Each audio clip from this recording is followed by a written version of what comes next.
This is 20 Minutes of Impact from the United States Energy Association Power Sector Podcast. I'm Herman K. Trabish. I've covered the power sector since 2006, and I currently report for Utility Dive. My guest today is Saleh ElHattab, founder and CEO of carbon and energy management platform Gravity. This is Saleh's second visit, and he's going to describe how Gravity's new automated utility bill management platform can help businesses reduce electricity costs by identifying billing errors and energy waste and obtaining refunds.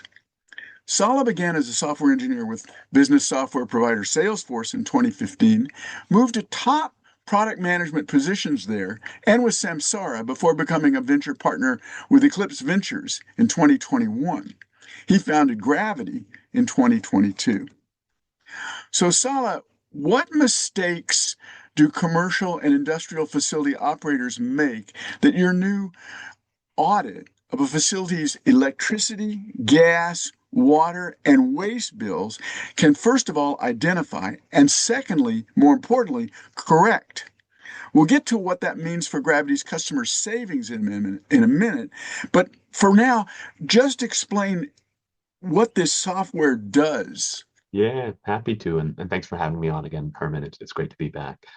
I'll first start by clarifying I don't view this as a mistake made by operators. I view it as a result of a very complex utility code, right? There's an incredible amount of different rates in certain regions. There's unregulated markets. There are very opaque riders and surcharges, as well as clerical errors that just happen through the process between supply, delivery, and generation and consumption, right? There's just so many different parts in that hose that you might find a kink. And so what we've built here is laser focused on doing the work that you used to have to potentially hire somebody who's a pure play energy procurement consultant. You might have to find a utility bill auditor consultant as well. And beyond all that, you might have to find somebody who's actually willing to do the value recapture at the tail end.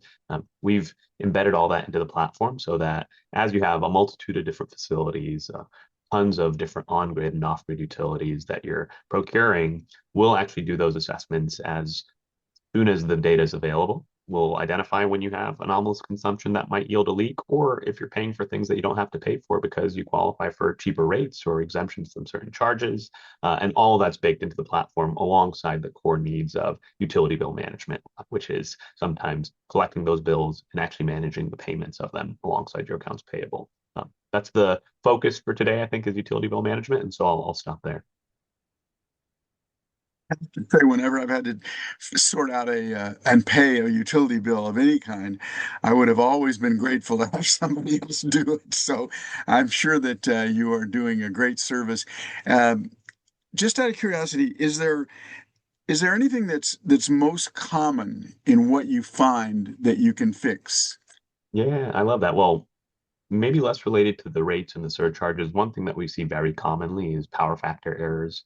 These are not getting too geekily into the weeds, but these are issues where your node connecting you to the grid doesn't have the best harmonics because you maybe spike and then reduce your consumption at such a clip that the power factor, that kind of health with the grid is so wildly off that you actually have to pay a fee. And so things we can do is detect that, actually show up with the right capacitor to deploy at the node to improve it. We found that that's actually prevalent to about 7% of electricity meters, which is almost 1 in 10. It's a pretty substantial amount.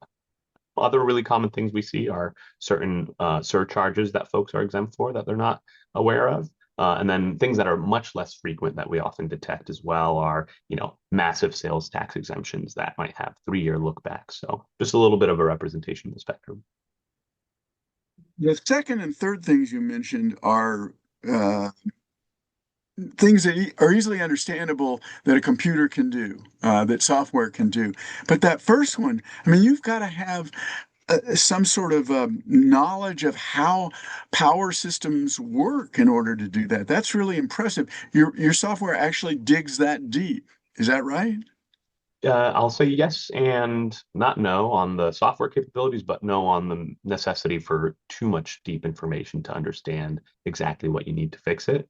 Power factor fees are often represented on your bill. And so the biggest indicator we have is whether or not we can detect that you're paying an additional fee for having a missed power factor threshold. From there, your on-peak and off-peak consumption, the actual delta from the target power factor that the grid is, the utility is letting you know about, actually informs the calculus that goes into what capacitor needs to be deployed in order to fix it.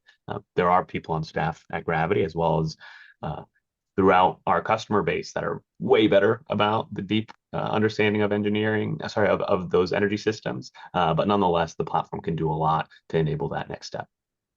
It goes to how sophisticated your platform has got to be. I want to expand on this conversation with my next question, Saleh. How does, let me see if I can say this right. Gravity has these management and market capabilities. It understands what's coming from the utilities and what's coming from the markets, the various factors apparently. Um, do these things, or what are the things, is I guess what I'm trying to ask, what are the Sure. things that your clients can save more because of what you know? Yeah, so oftentimes we'll be working with a client that is consuming a certain scheduled rate, and that rate might be a certain cost per kilowatt. A common thing we see is people are paying for 24/7 rates when they actually could benefit from time of use rates and are eligible for them given their commercial standing. And I know the delta between those in Washington is 1.8 cents per kilowatt hour. And so even that alone is a very opportune moment for us to find them a much more favorable economic rate for their procured electricity. Other things that we find for them are really related to mitigating riders and surcharges. And sometimes you get look back revenue that you can get a check from the utility for if you file for that exemption. But at a minimum, moving forward, you don't see that $1,000 or $2,000 monthly fee tacked on to every single one of your utility bills. You must have to stay updated constantly on regulatory proceedings and changes in regulations to do this. And then you have to update your software. Do you have a regular set of updates that you send out? Can you control that centrally? Yeah, I'll say that every single day the product receives several upgrades. We are a continuous release organization, so anytime we think we have something that will improve the quality of the experience for our customers, we ship it immediately. The complex and evolving regulatory and rate schemes across the nation, and you multiply that not only by states but by regions within states as well, is exactly why we wanted to take something that used to be so esoteric that only those who contract with a really deeply knowledgeable subject matter expert would have to be would get access to this. We've gotten really passionate about lowering the barrier to entry, and our platform, because of advancements in AI, but also because of the opinionated harnesses that we've deployed alongside it, can keep up to date and deliver a significantly higher rate of accuracy across your entire facility footprint. It's very striking that you can do that. Lots of companies probably have accountants that audit their books, that check their bills and so forth, but they aren't experts on what the latest regulatory changes are, what the latest rate structures are. And you were able to not only provide that when you sign the customer up, but then update it, right? Is that correct? That's right. That's right. And I'll say beyond just the teams at these companies who don't necessarily have the capacity to do it, we found that incumbents who promise the identification of similar issues across bills actually miss a lot of the opportunities. I think what we found is something like 1 out of 5 are actually properly detected by those who come before us. With a manual consultant in the loop that you pay a premium for, it jumps up to maybe 50% of errors being detected. We pride ourselves on capturing as many, if not all of them, as possible. And so raising that bar, understanding that even those who were tasked with this externally were missing the mark, was a large inspiration for us to get involved. The grid is changing fast, with data centers, electrification, and extreme weather driving a surge in energy demand. Utilities can meet the moment with existing resources by activating energy customers and their connected devices with Uplight's integrated demand stack. Uplight coordinates energy efficiency, rates, demand response, and virtual power plant programs into one cohesive strategy to improve grid resiliency and energy affordability. Their AI powered platform connects customers to best fit programs, then forecasts, dispatches, and measures flexible capacity to deliver megawatts when the grid needs it most. Learn how Uplight is helping leading utilities harness over 8 gigawatts of flexible load at uplight.com/USEA. I want to know in detail exactly how you've done what your performance has been. Um, you cited in your press materials the example of how you saved $1 billion private equity firm called Middle Ground Capital over $1.26 million across its portfolio of industrial companies. So tell me specifically about how you saved $1.26 million. Yeah, absolutely. Some of these are actual energy efficiency projects. So waste heat recovery and HVAC optimization, the low-hanging fruits of LED deployments and retro commissioning was some of the initial building blocks to that 1.26 million. But alongside that, we did find that several of their manufacturing facilities were eligible for tax exemptions, given the amount of energy consumed from a given meter was above the 50% threshold to file for those. We did actually have to do predominant use studies where a energy engineer from Gravity staff actually shows up and makes sure that the consumption downstream of a meter goes to manufacturing equipment. And that actually translated into hundreds of thousands as a standalone for 2 different facilities. Additionally, we did see that given their consumption behaviors and the regions that they operated in, they were actually extremely eligible for demand response programs. And so we facilitated alongside one of our partners demand response contracts for several facilities where by lowering consumption on certain peak days that the grid asked them to, they were able to also get checks back from those utility providers. And so a combination of different projects across the stack, all of which are rooted in us detecting things from their utility data. But hang on a second, Saleh. I want to go back over that same list, okay? Yeah, Because you know this as well as I do. A lot of CEOs, they built successful businesses, middle ground capital. They built a huge capital equity, private equity firm because they know markets. But they're not going to know waste heat recovery. They're not going to understand these things that you just described. So explain them a little bit more granularly. What yeah. do you mean that you save money from waste heat recovery? What do you mean? Go back over that list and hit each of those points with a little bit more specificity, if you would. Sure. Sure. Let's start with tax recapture, right? The sales tax exemption I alluded to. When you're looking at these utility bills, like any other spend, there's often a sales tax applied to it. Depending on certain jurisdictions, if you are consuming for any given meter over 50% of the energy there for manufacturing processes or another short list of kind of commercial and industrial use cases, you can file for an exemption with your utility provider such that you don't actually have to pay those taxes. The benefit of a lot of these tax exemption programs is that they also have 3 or 4 year look back periods. And so the moment you actually prove that you're a manufacturer that should benefit from this exemption, they'll mail you a check for that 3 year or 4 year look back. So that's an example of a very specific case where not only do you save money moving forward, but you get found money for historical sales taxes that you may have paid. Demand response is a situation where the utilities are often very strained and the cost for them to spin up additional generation to support grid demand is sometimes more expensive than them actually paying you to consume less at that peak moment so that they don't have to turn to additional sources of electricity and generation. We find that through the information we track for our customers, we can identify if they would be quite eligible for these programs and if they would be lucrative for them. The good news is these are often opt-in. If they call you and ask you to turn off your electricity or reduce your consumption during a peak moment, you don't actually have to do it. But if you do it, not only will you save peak consumption kilowatts, but you'll also get a check in the flavor of whatever you've agreed to with that utility provider in the kind of appreciation of them not having to source more expensive energy in that moment.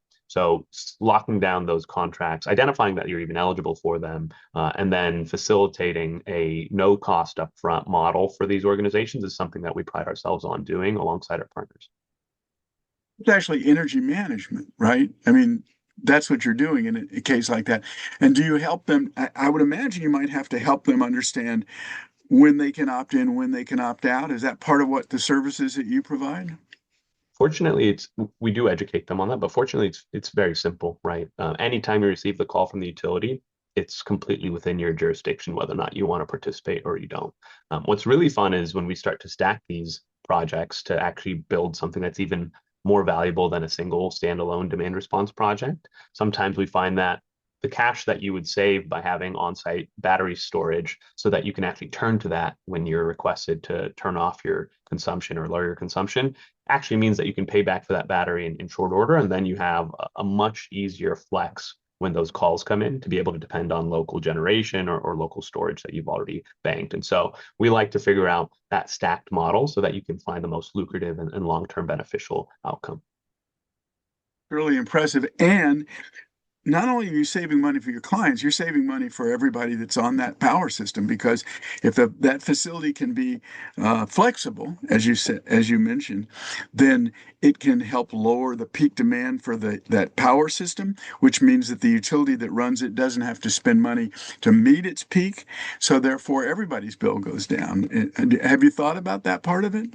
I mean, in a meaningful way, that was the inspiration behind the investment in this latest utility bill management product area, right? The reality is year-over-year rate increases across the nation were eye-watering. The average was over 10%, and some states saw over 20% year-over-year increases in electricity. We want to do whatever we can to contribute. That's both figuring out ways to lower aggregate peak demand for the grid, but it's also to find how to bend the curve for a localized singular customer. And so that's all the investments that we've put into this product to date. Impressive. So you're being a good citizen in the business community and a good citizen in the power sector. So one last question, Saleh, before we let you go. This kind of platforms automated insights into C&I facility operations obviously means that right now, with really rapid growth in electricity and water bills, you're of great value. So what about what in the policy world do you need to get more support for getting this out and getting more traction for this kind of service?